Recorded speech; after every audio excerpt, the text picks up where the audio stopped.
214장.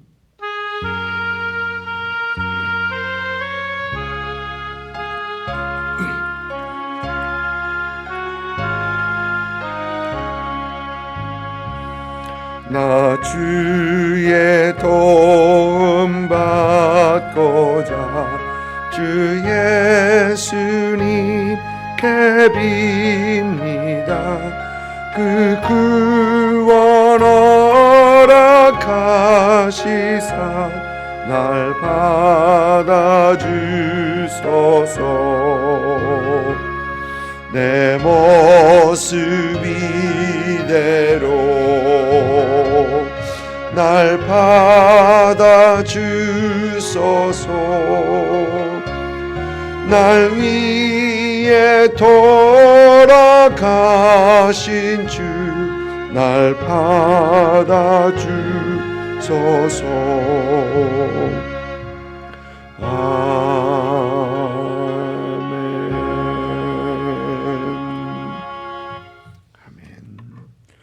여호수아 2장입니다. 2장 15절부터 24절까지 우리 같이 한 목소리로 읽습니다. 라합이 그들을 창문에서 줄로 달아내리니 그의 집이 성벽 위에 있으므로 그가 성벽 위에 거주하였습니다. 라합이 그들에게 이르되 두렵건대 내 쫓는 사람들이 너희와 마주칠까 하노니 너희는 산으로 가서 거기서 사흘 동안 숨어 있다가 뒤쫓는 자들이 돌아간 후에 너희의 길을 갈지니라. 그 사람이 그에게 대답 이르되 내가 우리에게 서약하게 한 이 맹세에 대하여 우리가 허물이 없게 하리니 우리가 이 땅에 들어올 때에 우리를 달아내린 창문에 이 붉은 줄을 매고 내 부모와 형제와 내 아버지의 가족을 다 내 집에 모으라. 누구든지 내 집 문을 나가서 거리로 가면 그의 피가 그의 머리로 돌아갈 것이요 우리는 허물이 없으리라. 그러나 누구든지 너와 함께 집에 있는 자에게 손을 대면 그의 피는 우리의 머리로 돌아오려니와 내가 우리의 이 일을 누설하면 내가 우리에게 서약하게 한 맹세에 대하여 우리에게 허물이 없으리라 하니 라합이 이르되 너의 말대로 할 것이라 하고 그들을 보내어 가게 하고 붉은 줄을 창문에 매니라. 그들이 가서 산에 이르러 뒤쫓는 자들이 돌아가기까지 사흘을 거기 머물매 뒤쫓는 자들이 그들을 길에서 두루 찾다가 찾지 못하니라. 그 두 사람이 돌이켜 산에서 내려와 강을 건너 눈의 아들 여호수아에게 나아가서 그들이 겪은 모든 일을 고하고 또 여호수아에게 이르되 진실로 여호와께서 온 땅을 우리에게 주셨으므로 그 땅의 모든 주민이 우리 앞에서 간담이 녹더이다 하더라. 아멘. 여리고에 정탐꾼을 보냈던 그 사건을 어제부터 살펴보고 있습니다. 이 사건은 단지 여리고를 정복하는 과정만을 말하고 있진 않은 것 같습니다. 하나님의 오묘하신 섭리와 이방인들 향한 하나님의 은혜와 구원의 문이 열려 있는 것을 말하고 있고 더 나아가서는 이제 라합이 예수님의 이 혈통에 이름을 올리는 들어가게 되는 것을 보게 합니다. 여리고 사람들에게 발각이 된 이 정탐꾼들은 더 이상 그 여리고에서 정탐을 할 수가 없고 또 라합의 집에서 더 이상 머물 수가 없었을 것입니다. 그리고 그들은 밤의 어둠을 타고 이제 탈출하기 전인데 탈출하면서 라합은 자신과 가족들을 보호해 줄 것을 약속하게 하고 이제 탈출 경로를 자세하게 말을 해줍니다. 정탐꾼들은 이제 요단강을 넘어서 그러니까 이제 동쪽으로 탈출해야 하는 상황이거든요. 요단강을 넘어서 요단강 동쪽에 진을 치고 있는 이스라엘 진영에 돌아가야 합니다. 그리고 여리고 사람들은 이 두 정탐꾼이 온 것을 알기 때문에 그들을 찾으려고 여리고와 요단강 사이에 사람을 많이 풀어놨을 것입니다. 계속해서 찾으려고 하기 때문에 그렇죠. 그래서 라합은 사흘 동안 동쪽으로 곧바로 요단강 쪽으로 향하지 말고 오히려 반대편 산 쪽으로 가서 사흘간 숨어 있다가 그 다음에 길을 가라라는 어떤 그런 말을 해줍니다. 사흘 정도면 그들이 찾던 사람들이 이제 놓쳤구나라는 생각을 가지고 이 찾기를 포기할 것이라는 생각을 했었죠. 그리고 정탐꾼들은 이제 라합이 말한 대로 그대로 하면서 이제 무사히 복귀하는 것이 오늘 말씀에서 다루고 있습니다. 17절부터 21절까지는 정탐꾼들이 라합에게 이제 이스라엘이 여리고를 칠 때 라합과 그 가족들은 한 곳에 모여 있고 또 그들을 구별하기 위해서 이 창문에 붉은 줄을 내려놔라라는 어떤 그런 얘기를 합니다. 여리고는 당시 철옹성과 같았던 어떤 그런 성읍이었습니다. 이 벽이 두 개가 쌓여 있는데 하나는 바깥쪽, 하나는 안벽, 외벽, 내벽에서 쌓여 있는데 이 외벽만 하더라도 이 두께가 1m 8, 1m 8 굉장히 두껍죠. 그러나 사람이 살 정도는 그 위에 사람이 살 정도는 아닙니다. 그리고 높이는 거의 10m, 9.6m 정도였다고 그래요. 그리고 그 외벽과 내벽의 그 사이에는 그 넓이가 그 공간이 한 4.6m 정도가 되어 있고 또 안쪽 내벽은 사람들이 그 위에서 집을 짓고 살 정도로 두꺼웠다고 합니다. 그러니까 굉장히 두꺼운 거죠. 그저 담처럼 하는 것이 아니라 이 성벽 위에 사람이 살 정도, 그러니까 굉장히 두꺼운 라합은 이 내벽에 살고 위에서 살고 있었던 그런 사람이죠. 이 성벽 창문에 붉은 줄을 내려놓으면 그들이 또 가족들이 모여 있으면 또 가족들이 이 일을 누설하지면 보호할 것이다라는 약조를 하는 것입니다.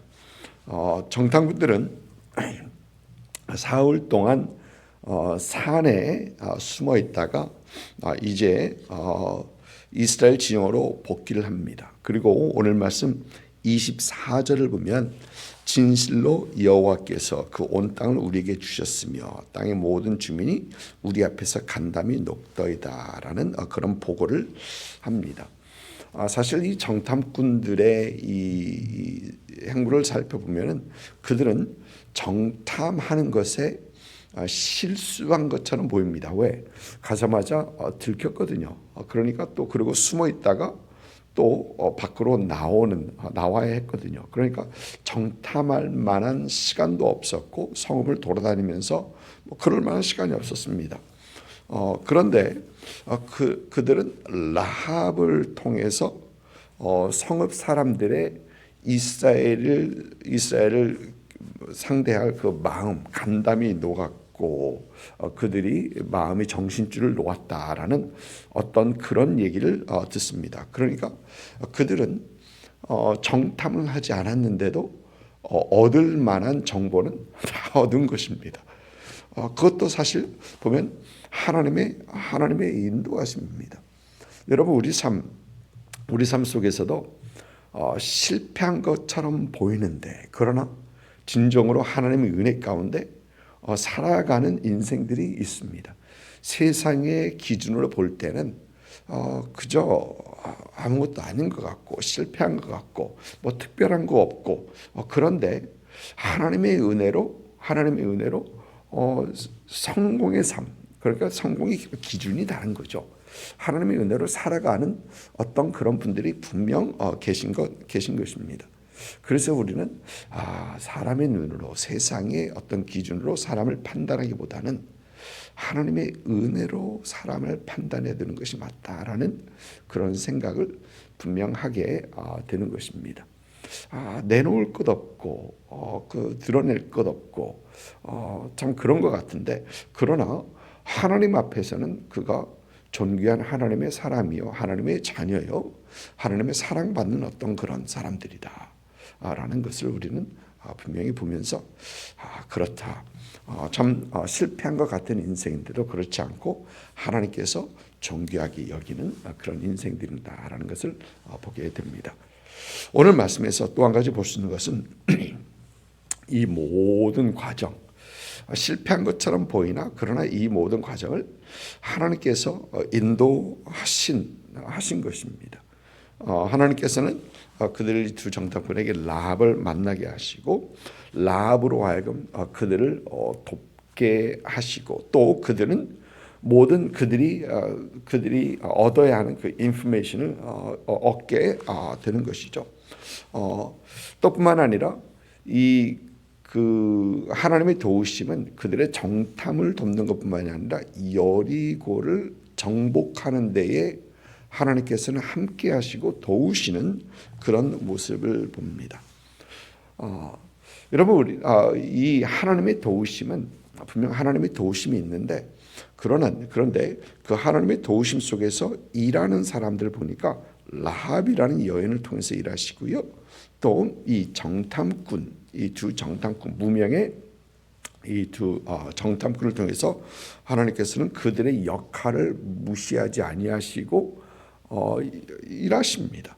그들은 나름대로, 라합도 나름대로 자신의 가족을 보호하기 위해서 어떤 약조를 맺으라라고 하고, 또 탈출 경로를 나름대로 정확하게 파악하고 일러주고, 또 이 두 정탐꾼도 앞으로 우리가 공격할 때 이렇게 하면은 보호할 것이다라는 그런 약조를 하게 되고, 또 이런 세밀한 어떤 그런 것까지 충실하게 잘 이행하는 어떤 그런 모습을 봅니다. 나름대로 계획을 짜고 약속을 하고 그 계획대로 진행하는 어떤 그런 모습이죠. 하나님께서 분명히 인도하심이 있습니다.